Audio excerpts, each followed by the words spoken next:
Gender pay gap, let's talk about it. Okay, the gender pay gap is possibly the most misunderstood of all hysterical agenda pushing campaigns that I've ever seen across the world. And the fact that it spans the entire world is hilarious to me because it truly is a myth. So everyone's talking about the gender pay gap this week because the Workplace Gender Equality Agency, which is this government agency, yes, our taxpayer funds, go to a place called the Workplace Gender Equality Agency. Who do you think works there? I'll give you a hint, definitely not rational, level-headed people.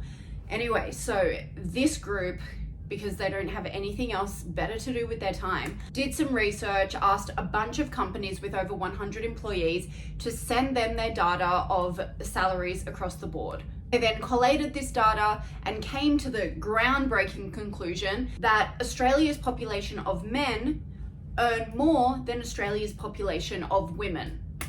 Absolutely groundbreaking. You could have bowled me over with a stick when I found out this information. That's clearly sarcasm because everyone knows that this is the reality of the situation. You don't need to pour millions of dollars of research into it. What a complete waste of taxpayer funded money. So with this research, they were looking at the gender pay gap and they found that the gender pay gap is 21.7%. So that takes into consideration the median pay of all women compared to the median pay of all men. And then that difference is the gender pay gap. So women on average get paid 21.7% less than their male counterparts, not for doing the same job, not for working the same hours, but just on a whole global scale. So this research takes out of consideration the CEOs because that would skew everything a lot. That's why they're using the median pay because they're trying to get the central number as opposed to getting an average. What you need to realize is the gender pay gap is not a comparison of the earnings of men and women based on equal work for equal pay. Those laws were enacted about 50 years ago. In Australia, it is illegal to pay men and women a different salary for doing the exact same job. And that is why I think this entire study is a complete waste of time, money, resources, because as long as we have laws that stipulate that paying men and women differently for the exact same job is illegal, then we have nothing to worry about. But a lot of people have been in a big tizzy about this issue this week. You have the usual suspects come out, they're in hysterics, having a meltdown, saying that it's 2024 and women are still earning 20% less than men. And judging by the headlines that came out after this review, you may have also been swept up in that hysteria. But you really need to look below the surface. It's a known fact that men and women do very different work. They also have very different brain wiring. That means that they don't like doing the same things, and that's fine. That's where reports like this fall over because they're only taking into consideration the dollar figure and the bottom line. They're not taking into consideration supply and demand, women's preferences for work in terms of casual, part-time, full-time, women's preferences for staying at home and raising their children, men's preferences for staying at home and raising their children, different forms of labor and work that are less safe, require a lot more study. There are so many different variables that goes into salaries and wages that this report or any gender equality agency just refuses to take into consideration.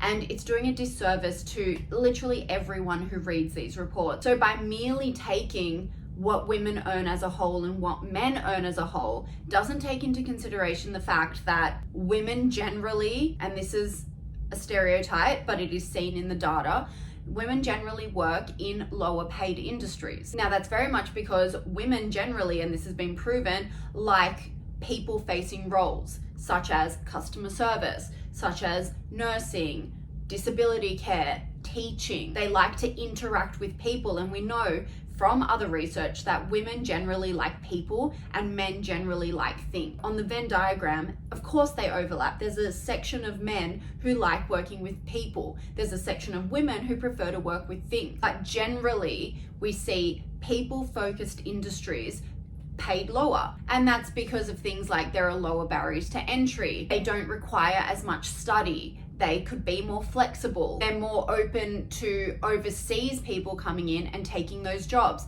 They're also a lot safer. A lot of men's jobs, which is like tradie jobs, you're out on roofs for 12 hours of the day in the sun, which carries with it a whole host of risks. Or maybe you're working as a plumber and you're working with toilets all day. I don't know a woman who would like to do that, and that's why they get paid so well. Or on the other side of the spectrum, maybe you're an engineer and you're sitting on a computer for 16 hours of the day trying to work out code.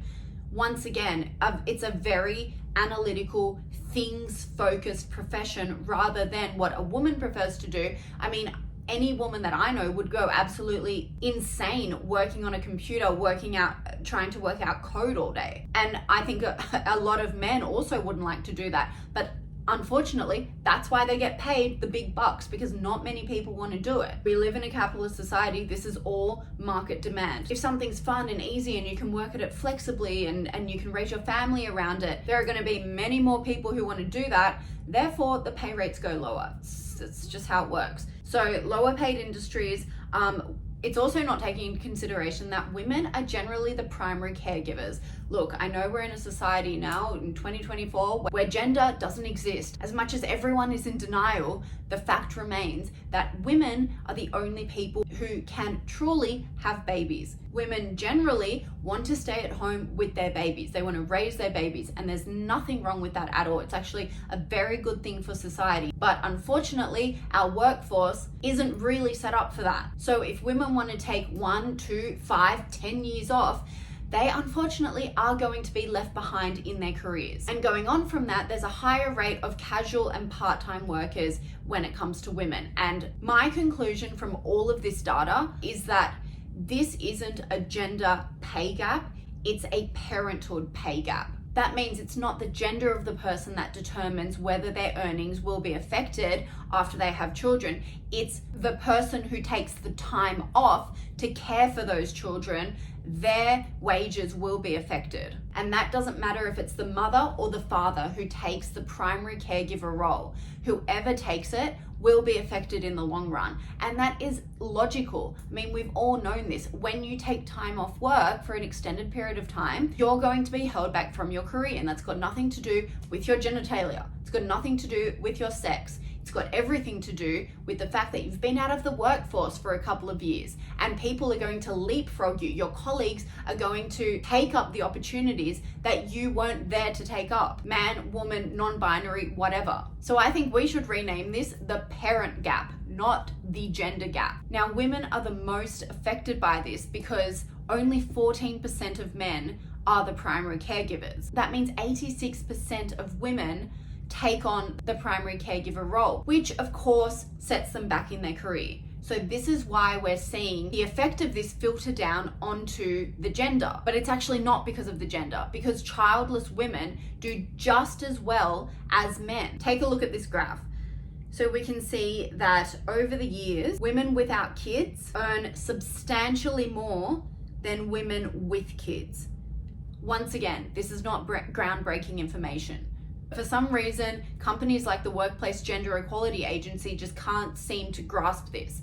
They're obsessed with the fact that women are these underprivileged, underrepresented people in our society when they're just not. The fact is children disrupt earning potential, and that goes for anyone. A study in the US also said a good share of the increase in gender pay gap takes place when women are between the ages of 35 and 44. That's when women usually have children. They may have it a little bit earlier, but they're going to take the few years off when they have their first, second, third child, all in that age range, birth and then bring up those kids for the first couple of years of their lives before they go to school. So that's a direct correlation to parenthood, nothing about gender. A man could just as easily take those years off as well, and they would suffer the same consequences for their career progression and their salaries. Now, it also said in 2022, women aged 25 to 34 earned about 92% as much as men of the same ages. 92%, and that's not for the same job. That is taking the averages of men and women. So they're still working in very different industries, but they're earning very close to parity. So what does that say?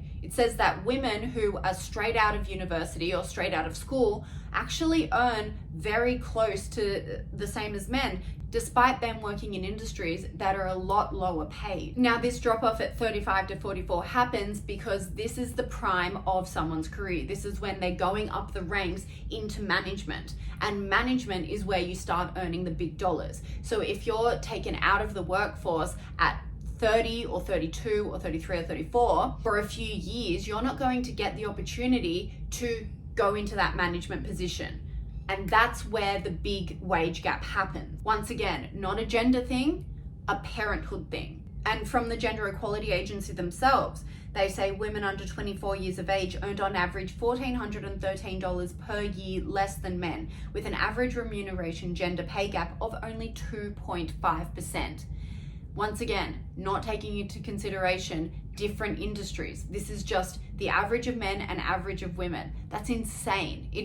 It's pretty much parity. And then from there, the gender pay gap increased. And for the reasons that I said before. Part of the reason I really dislike this report is because they're naming and shaming these great Australian companies based on incorrect data. And it's just not fair for these companies because, you know, people are going out and they're making purchasing decisions based on ideology when it's just false. They're shaming these companies that are supposed to be women's focus, like Lovisa, Lorna Jane, Sea Folly, all which have quite a large gender pay gap. Lorna Jane's was 36.6%, despite the CEO and founder being a woman, but let's just ignore that. Sea Folly 44.5% and Lovisa 26.4%. Yes, these companies may be female focused, but at the heart of them, they are retail companies. They're corporate retail companies. And you know, the best person for the job is in those management positions, and that's clearly why they're doing quite well. My favorite one was Qantas. They were bagging Qantas for having a 37% gender pay gap, when we all know the people who earn the most at Qantas are management and then also pilots. How many female pilots have you seen? Not many at all. So what are we going to do now? Force females to become pilots when they just don't want to, so we can bridge that gender pay gap? This is insane. Same with BHP, miners. How many female miners do you see? Not that many. There are some, of course, and they earn good money.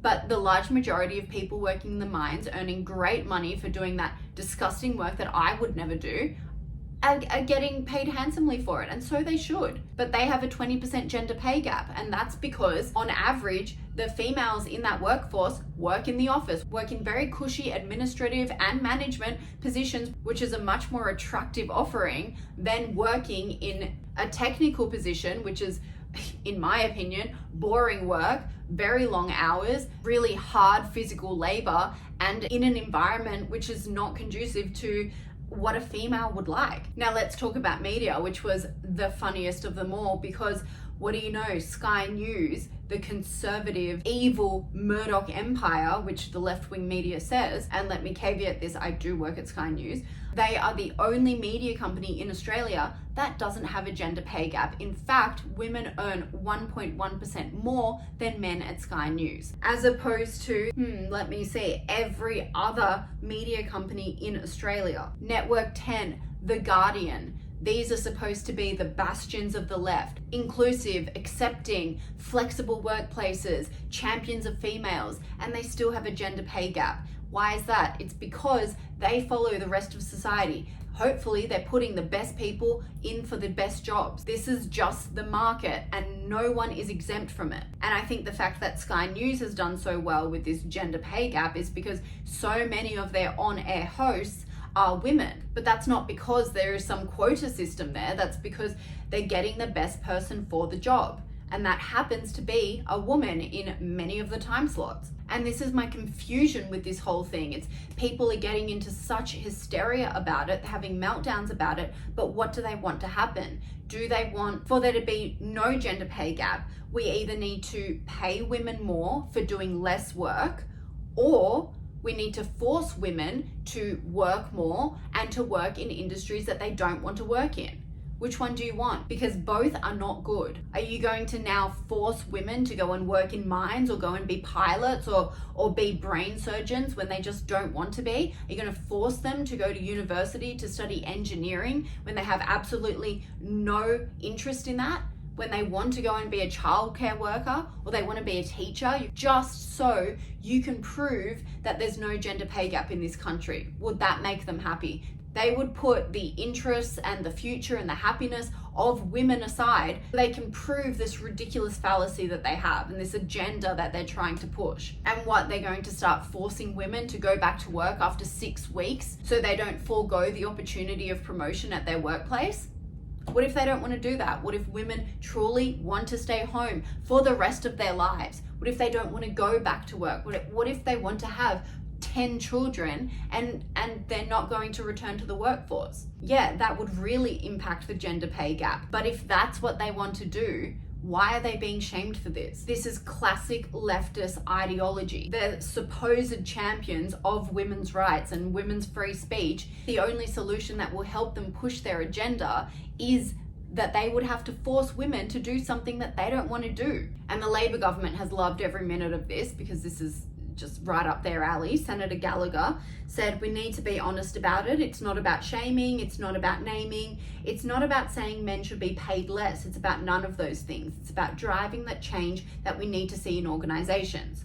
Well, it's exactly about naming and shaming, and it's exactly about saying that men should be paid less, because how else are you going to achieve what you want to achieve, which is gender pay parity? I know this is a foreign concept to the Labor Party, but there is not an endless amount of money in companies, in private companies. The government just is happy to go into billions of dollars into deficit to pay for things that don't exist.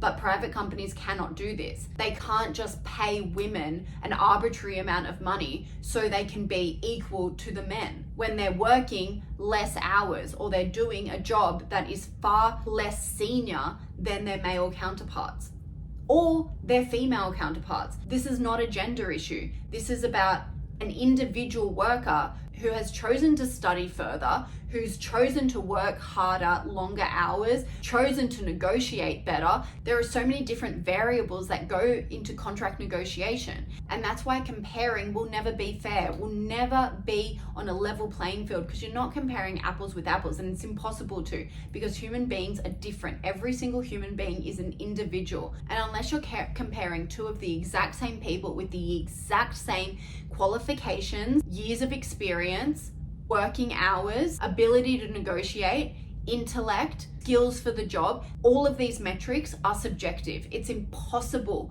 to compare two people. And that's why this entire report is bogus. Senator Gallagher again says, I'm a big believer in quotas. Well, of course you are. I think the evidence is very clear. Where you have them, they deliver. That's simply not true, because quotas are created to bring down men in order to elevate women. And we do not want to live in a society that does that, because one step beyond that is full-blown socialism. And just to finish, I don't even know why we're talking about this anymore, because don't we live in a world where gender doesn't exist anymore? Why don't all the women in the workforce just identify as men? If it were truly a gender pay gap, that would fix any issues that they had with their pay packet. But it's not a gender pay gap, and that's why merely identifying as a man, dressing like a man, wouldn't help your cause, because you're still going to be working 3 days a week compared to 5 days and being paid less, as you should. And as the old saying goes, if the gender pay gap truly existed, then women would only be employed in the workforce. Companies would not employ men because they could hire women for the same jobs and just pay them 20% less.